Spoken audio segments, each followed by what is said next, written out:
Update చూస్తున్నాం. వినుకొండ రషీద్ హత్య కేసుకు సంబంధించి వైసీపీ మాజీ ఎమ్మెల్యే గోపిరెడ్డి శ్రీనివాసరెడ్డి సంచలన వ్యాఖ్యలు చేశారు. అసలు రషీద్ హత్య గంజాయి మత్తులో జరిగిందని స్పష్టం చేశారు. బిగ్ టీవీ డిబేట్ లో భాగంగా ఆయన ఈ వ్యాఖ్యలు చేశారు. ఆయన ఏమన్నారో ఇప్పుడు చూద్దాం.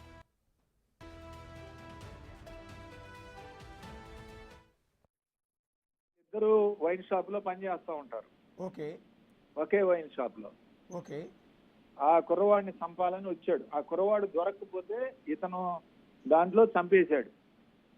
ఇతను ఇద్దరు వైసీపీ, ఇతను ఇద్దరు ఫ్రెండ్స్, ఇద్దరు వైసీపీ. ఎవరు చంపాలనుకున్నాడు? ఈ కుర్రవాడు చనిపోయిన రషీద్. ఇద్దరు వైసీపీ, ఇద్దరు ఫ్రెండ్స్. వీళ్ళిద్దరు ఫ్రెండ్స్. వాడు దొరకలేదు కదా, ఈయన వేసేసాడు. ఎందుకు వేసాడు? భయాందోళనకు గురి చేయాలి వైఎస్ఆర్ పార్టీ కార్యకర్తల్ని, కేడర్ని, అందరినీ కూడా రాష్ట్ర వ్యాప్తంగా ఒక సంచలనం రేపించాడు. కాదు సార్, ఈ స్పాన్ ఆఫ్ పీరియడ్ లో ఇప్పుడు ఇతనికి ఎవరైతే పడట్లేదో, ఎవరినైతే చంపాలనుకుని వెళ్ళాడో అతనితో ఇతనికి వైరం ఉంది. అవునా? అతనితో గొడవ ఉంది. అతను చంపాలనుకున్నాడు. చంపాలనుకుని వెళ్ళిన వ్యక్తి, ఆ వ్యక్తి కనపడలేదు. ఈ స్పాన్ ఆఫ్ పీరియడ్ లో గంజాయి మత్తులో ఉన్నాడు. ఈ లోపే ఇంకొక పక్కన ఉన్న రషీద్ అనేవాడిని చంపేయటం ద్వారా రాష్ట్రంలో భయాందోళనకు గురి చేయాలన్న ఆ స్కెచ్, ఆ ప్లాను వాడి ఫ్రెండ్ ఇతను చంపాలని చెప్పి వాడు మిస్సైడ్ ఇతను చంపేశాడు. అంటే ఎలా సార్? అంటే గంజాయి మత్తులో అప్పటికప్పుడు సహజంగా వచ్చే డౌట్స్ అడుగుతున్నాం మిమ్మల్ని, అంతే. మిమ్మల్ని లేదు, నేనేమి బోన్లో నుంచో పెట్టి అడగట్లేదు, బట్ క్లారిటీ కోసం అడుగుతున్నా. సార్ ఒకటే అండి, ఇప్పుడు వాడు చంపాడా లేదా? చంపిన మాట వాస్తవం సార్. మీరు అన్నట్టు ఆ జిలానీ అనేవాడిని నడి రోడ్డు మీద కాల్చి చంపిన తప్పేం లేదు. కిరాతకంగా అతి దారుణంగా పైచాచి కింద చంపాడు, నరికాడు. ఇది ఒక రాష్ట్ర వ్యాప్తంగా ఒక సంచలనం రేపించిన మాట. అవును సార్. దీని మీద మీరు నిష్పక్షపాతంగా ఇన్వెస్టిగేషన్ చేపించి ఎవడైతే చంపాడో వాడిని నడి రోడ్డు మీద కాల్చే కార్యక్రమం చేయమనండి. ఎవడైనా కావచ్చు. అంటే ఇప్పుడు మీరు చెప్పిన సాక్ష్యం సార్ శ్రీనివాసరెడ్డి గారు, ఇప్పుడు మీరు చెప్పింది కూడా సాక్ష్యమే. ఒకవేళ కోర్టు కనుక రేపొద్దున న్యాయమూర్తి ఎవరో ఆ బిగ్ టీవీలో శ్రీనివాసరెడ్డి గారు చెప్పిన సాక్ష్యాన్ని కూడా ఒకసారి తీసుకురండి అని విన్నారనుకోండి పొరపాటున, అక్కడ అక్యూజ్డ్ తప్పించుకునే అవకాశం ఉంటుంది. జిలానీ అనేవాడు తప్పించుకునే అవకాశం ఉంటుంది. ఏంటంటే బై మిస్టేక్ నేను ఎవరినో చంపాలనుకుని వెళ్ళాను, గంజాయి మైకంలో చంపాను, ఎవరిని చంపుతున్నాను నాకు తెలియదు, ఎందుకు చంపుతున్నాను కూడా నాకు తెలియదు అని వాడికి చెప్పాడు అనుకోండి, తప్పించుకునే అవకాశం ఉంటుంది. అంటే ఎందుకు చంపాడు అది అంటే చంపిందంతా పక్కకు పోయి ఏదో మేము మాట్లాడాం కదా అందుకని వాడిని తప్పించుకునే కార్యక్రమం ఉంటది అంటారా?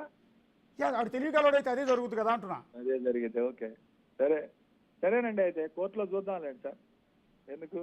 వీళ్ళిద్దరూ వైన్ షాప్ లో పనిచేస్తూ ఉంటారు. ఒకే వైన్ షాప్ లో. ఆ కుర్రవాడిని చంపాలని వచ్చాడు. ఆ కుర్రవాడు దొరకకపోతే ఇతను దాంట్లో చంపేశాడు. ఇతను ఇద్దరు వైసీపీ, ఇతను ఇద్దరు ఫ్రెండ్స్, ఇద్దరు వైసీపీ. ఎవరు చంపాలనుకున్నాడు? ఈ కుర్రవాడు చనిపోయిన రషీద్. ఇద్దరు వైసీపీ, ఇద్దరు ఫ్రెండ్స్. వీళ్ళిద్దరు ఫ్రెండ్స్. వాడు దొరకలేదు కదా, ఈయన వేసేసాడు. ఎందుకు వేసాడు? భయాందోళనకు గురి చేయాలి వైఎస్ఆర్ పార్టీ కార్యకర్తల్ని, కేడర్ని, అందరినీ కూడా రాష్ట్ర వ్యాప్తంగా ఒక సంచలనం రేపించాడు. కాదు సార్, ఈ స్పాన్ ఆఫ్ పీరియడ్ లో ఇప్పుడు ఇతనికి ఎవరైతే పడట్లేదో, ఎవరినైతే చంపాలనుకుని వెళ్ళాడో అతనితో ఇతనికి వైరం ఉంది. అవునా? అతనితో గొడవ ఉంది. అతను చంపాలనుకున్నాడు. చంపాలనుకుని వెళ్ళిన వ్యక్తి, ఆ వ్యక్తి కనపడలేదు. ఈ స్పాన్ ఆఫ్ పీరియడ్ లో గంజాయి మత్తులో ఉన్నాడు. ఈ లోపే ఇంకొక పక్కన ఉన్న రషీద్ అనేవాడిని చంపేయటం ద్వారా రాష్ట్రంలో భయాందోళనకు గురి చేయాలన్న ఆ స్కెచ్, ఆ ప్లాను వాడి ఫ్రెండ్ ఇతను చంపాలని చెప్పి వాడు మిస్సైడ్ ఇతను చంపేశాడు. అంటే ఎలా సార్? అంటే గంజాయి మత్తులో అప్పటికప్పుడు సహజంగా వచ్చే డౌట్స్ అడుగుతున్నాం మిమ్మల్ని, అంతే. మిమ్మల్ని లేదు, నేనేమి బోన్లో నుంచో పెట్టి అడగట్లేదు, బట్ క్లారిటీ కోసం అడుగుతున్నా. సార్ ఒకటే అండి, ఇప్పుడు వాడు చంపాడా లేదా? చంపిన మాట వాస్తవం సార్. మీరు అన్నట్టు ఆ జిలానీ అనేవాడిని నడి రోడ్డు మీద కాల్చి చంపిన తప్పేం లేదు. కిరాతకంగా అతి దారుణంగా పైచాచి కింద చంపాడు, నరికాడు. ఇది ఒక రాష్ట్ర వ్యాప్తంగా ఒక సంచలనం రేపించిన మాట. అవును సార్. దీని మీద మీరు నిష్పక్షపాతంగా ఇన్వెస్టిగేషన్ చేపించి ఎవడైతే చంపాడో వాడిని నడి రోడ్డు మీద కాల్చే కార్యక్రమం చేయమనండి. ఎవడైనా కావచ్చు.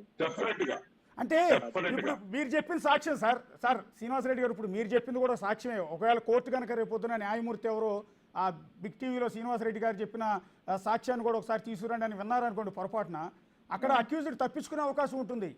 జిలానీ అనేవాడు తప్పించుకునే అవకాశం ఉంటుంది. ఏంటంటే బై మిస్టేక్ నేను ఎవరినో చంపాలనుకుని వెళ్ళాను, గంజాయి మైకంలో చంపాను, ఎవరిని చంపుతున్నాను నాకు తెలియదు, ఎందుకు చంపుతున్నాను కూడా నాకు తెలియదు అని వాడికి చెప్పాడు అనుకోండి, తప్పించుకునే అవకాశం ఉంటుంది.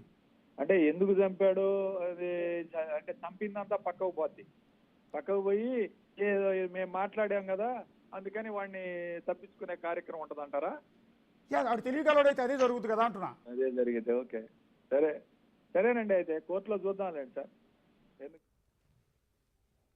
ఇక మరింత సమాచారం మా ప్రతినిధి శివ అందిస్తారు. శివ, చెప్పండి. గోపిరెడ్డి శ్రీనివాసరెడ్డి చెప్పినట్లు ఆ జిలానీ అనే వ్యక్తి గంజాయి మత్తులోనే ఈ హత్యకు పాల్పడ్డారు అని చెప్తున్నారు.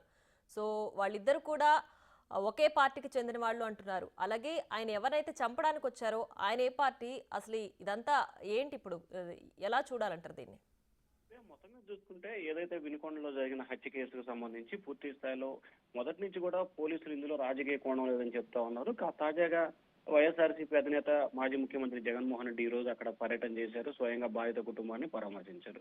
సో బిగ్ టీవీ డిబేట్ లో కూడా మాజీ ఎమ్మెల్యే నరసరావుపేట గోపిరెడ్డి శ్రీనివాసరెడ్డి సంచలనమైన వ్యాఖ్యలు చేశారు. ఏదైతే వినుకొండలో రషీద్ హత్యకు సంబంధించి కూడా పూర్తి స్థాయిలో గంజాయి మత్తులోనే జరిగిందని చెప్పి కూడా ఆయన కీలకమైన వ్యాఖ్యలు చేశారు. నిజంగా గంజాయి మత్తులో జరిగినప్పుడు ఖచ్చితంగా ఎవరినైతే ఒక వ్యక్తిని చంపాలనుకోని చెప్పి జిలానీ అక్కడికి వచ్చారు. కానీ ఎవరినైతే గతంలో గొడవలు విభేదాలు ఉన్నాయో ఆ వ్యక్తి అక్కడ దొరకపోవడంతో ఏదైతే రషీద్ ఉన్నాడో రషీద్ని చంపి రాష్ట్ర వ్యాప్తంగా సంచలనం సృష్టించాలి, తద్వారా వైఎస్ఆర్సీపీ నేతల్ని భయాందోళనకు గురి చేయాలనే ఉద్దేశంతో చంపినట్లు కూడా గోపిరెడ్డి చెప్పారు. కానీ ఇక్కడ గోపిరెడ్డి వ్యాఖ్యలను కూడా మనం ఒక రకంగా అర్థం చేసుకుంటే ఇందులో రాజకీయ కోణంలో హత్య లేదు అని జరగలేదని చెప్పి కూడా మనం అయితే భావించాల్సిన పరిస్థితి. అంటే గోపిరెడ్డి చెప్పిన దాన్ని చూసుకుంటే కనుక ఖచ్చితంగా ఇక్కడ ఎక్కడా కూడా రాజకీయ కోణం దీంట్లో లేదు, గంజాయి మత్తులోనే ఈ హత్య జరిగిందని చెప్పి కూడా ఆయన అయితే ఒక వ్యాఖ్యలు చేశారు. అంటే ఇటీవల జరుగుతున్న పరిణామాలు, గతంలో కొన్ని సందర్భాల్లో జరిగిన పరిణామాలు కానీ ఇటీవల మైనర్ బాలికల మీద జరుగుతున్న ఇష్యూస్ కానీ చాలా వరకు కూడా గంజాయి మత్తులోనే జరుగుతున్నాయని చెప్పి కూడా చాలా ఆరోపణలు ఉన్నాయి. సో ఇప్పుడు వినుకొండలో జరిగింది. సో రాష్ట్ర వ్యాప్తంగా ఒక సంచలనంగా మారిన ఈ హత్యకు సంబంధించి ఇది కూడా చెప్పండి. సో ఇద్దరు కూడా వైసీపీ పార్టీ కార్యకర్తలే అని చెప్తున్నప్పటికీ వాళ్ళు అసలు వైసీపీ క్యాడర్ని కానీ వైసీపీ లీడర్లను కానీ ఎందుకు భయభ్రాంతులకు గురి చేసి ఈ హత్యను క్రియేట్ చేయాలనుకుంటున్నారు గోపిరెడ్డి వ్యాఖ్యలు బట్టి? అంటే ప్రధానంగా ఇప్పుడు చంపిన వ్యక్తి ఇద్దరు కూడా వైఎస్ఆర్సీపీ నేతలే ఆయన చెప్పిన భాషలు బట్టి. కానీ ఎవరైతే జిలానీ ఇప్పుడు హత్య చేశాడో ఆ జిలానీ అనే వ్యక్తి వేరే వ్యక్తి. అంటే వారిద్దరికి గతంలో ఉన్న కొన్ని విభేదాలకు సంబంధించి కానీ అతని బైక్ దగ్ధం అనేకమైన అంశాలు, సో పాత కక్షల నేపథ్యంలోనే వారిద్దరికి కూడా గొడవ జరిగింది. ఆ గొడవలో భాగంగానే వేరే ఒక వ్యక్తిని, ఒక ఎక్స్ అనే వ్యక్తిని చంపడానికే అక్కడికి అతను వచ్చాడు. కానీ అతను రాకపోవడంతో రషీద్ అనే వ్యక్తి అక్కడ ఉన్నాడు. సో ఆ గంజాయి మత్తులో అతను వచ్చిన ఫ్రస్ట్రేషన్, అంటే గంజాయి మత్తులో ఏం చేస్తారో ఏం చేయబోతున్న విచక్షణ పూర్తి స్థాయిలో కూడా కోల్పోయాడు. సో కోల్పోయిన క్రమంలోనే రషీద్ని హత్య చేశాడు అనేది ఆయన చెప్తున్న విషయం. సో మొత్తం మీద ఇప్పుడు చనిపోయిన అతను ఇద్దరు కూడా వైఎస్ఆర్సీపీ నేతలే, వారిద్దరు కూడా మంచి మిత్రులే అని చెప్పి కూడా గోపిరెడ్డి చెప్పారు. సో మొత్తం మీద చూసుకుంటే రాజకీయ రంగు లేకుండానే ఖచ్చితంగా ఇద్దరు కూడా వైఎస్ఆర్సీపీ నేతలే కావటం, కానీ చంపాల్సిన వ్యక్తి వేరే అక్కడి నుంచి ఎస్కేప్ అవడం తప్పించుకుంటే ఇతను వచ్చాడని చెప్పి తప్పించుకున్నాడా? జిలానీ అనే వ్యక్తి రషీద్ ని కాదు అతని ఫ్రెండ్ ను చంపాలనుకున్నాడు అన్న విషయం ముందుగానే ఎలా తెలుసు? అలాగే వాళ్ళు ఆ టైంలో గంజాయి తీసుకున్నారన్న విషయం ఇప్పుడు గోపిరెడ్డి బయట పెట్టిన విషయం, ఈయనకి ఎలా తెలుసు ఈ విషయాలన్నీ? అంటే ప్రధానంగా చూసుకుంటే ఇప్పుడు ప్రతిపక్షాలు అధికార పక్షం విమర్శ చేస్తున్న దానికి సంబంధించి కానీ మిగిలిన అంశాలను కూడా మనం చూసుకుంటే ఖచ్చితంగా దీంట్లో ఈ హత్య జరిగిన సందర్భం, ఎందుకంటే చనిపోయిన వ్యక్తి ఇద్దరు కూడా వైఎస్ఆర్సీపీ నేతలే కాబట్టి ఖచ్చితంగా తద్వారా అంటే వైఎస్ఆర్సీపీకి సంబంధించి రాజకీయ వ్యూహంలో భాగంగానే ముందుగానే వాళ్ళు డైరెక్షన్ చేశారా, లేకపోతే జరిగిన తర్వాత అంటే ఏదైతే హత్య జరిగిన తర్వాత రాష్ట్ర వ్యాప్తంగా సంచలనంగా మారిన తర్వాత ఆ వ్యక్తి వైఎస్ఆర్సీపీ నేత కావడంతో కూడా వెంటనే జరిగిన విషయాన్ని మొత్తానికి కూడా వైఎస్ఆర్సీపీ నేతలకి చెప్పి ఉంటాడని చెప్పి కూడా మనం భావించాలి. ఆ చెప్పి ఉంటున్న క్రమంలోనే గోపిరెడ్డి బిగ్ టీవీ డిబేట్ లో జరిగిన సందర్భంలో కూడా ఆయన వ్యాఖ్యలు చేశారని చెప్పి భావించాలి. ఎందుకంటే ఈ రోజు జగన్మోహన్ రెడ్డి పర్యటన సందర్భంలో కూడా ఎవరైతే ఒక మైనార్టీ నేత మాజీ ఎమ్మెల్యే బొల్లా బ్రహ్మనాయుడు అనుచరుడు ఉన్నాడో ఆయన అలాగే ఈ రోజు నిందితుడు ఎవరైతే ఉన్నారో జిల్లాని వీరిద్దరు కూడా గురు శిష్యులు అని చెప్పి కూడా ఒక ప్రచారం జరుగుతుంది. సో ఈ ప్రచార క్రమంలో అందరూ కూడా వైఎస్ఆర్సీపీ నేతలే జరిగిన విషయాన్ని మొత్తంగా మాజీ ఎమ్మెల్యే బొల్లా బ్రహ్మనాయుడికి కానీ ఆయన అనుచరులకు కానీ ఇతను జిల్లాని చెప్పి ఉండొచ్చు అనేది ఒక రకమైన ప్రచారం అయితే జరుగుతా ఉంది ప్రియా. రైట్ శివ, అలాగే అంటే వైసీపీ క్యాడర్ని కానీ లీడర్ని కానీ వాళ్ళని భయపెట్టాలి అన్న ఉద్దేశం వైసీపీ కార్యకర్తలు ఎందుకు చేస్తారని భావించాలి ఈ గోపిరెడ్డి వ్యాఖ్యలను బట్టి? అంటే ఖచ్చితంగా ప్రస్తుతం అధికారం కోల్పోయిన తర్వాత పూర్తి స్థాయిలో వైఎస్ఆర్సీపీకి సంబంధించి క్యాడర్లో కానీ నాయకుల్లో కానీ పూర్తి స్థాయిలో ఒక నిశ్శబ్దం అయితే నెలకొనుంది. ఎవరు కూడా బయటకు వచ్చే పరిస్థితి కానీ లేకపోతే నాయకులు కార్యకర్త అందుబాటులో ఉన్న పరిస్థితి కనిపించలేదు. సో ఈ నేపథ్యంలోనే ఒక హత్య జరిగితే అంటే ఒక యూనిటీ ఆ పార్టీకి సంబంధించి ఓడిపోయిన తర్వాత యూనిటీ కొరవడింది.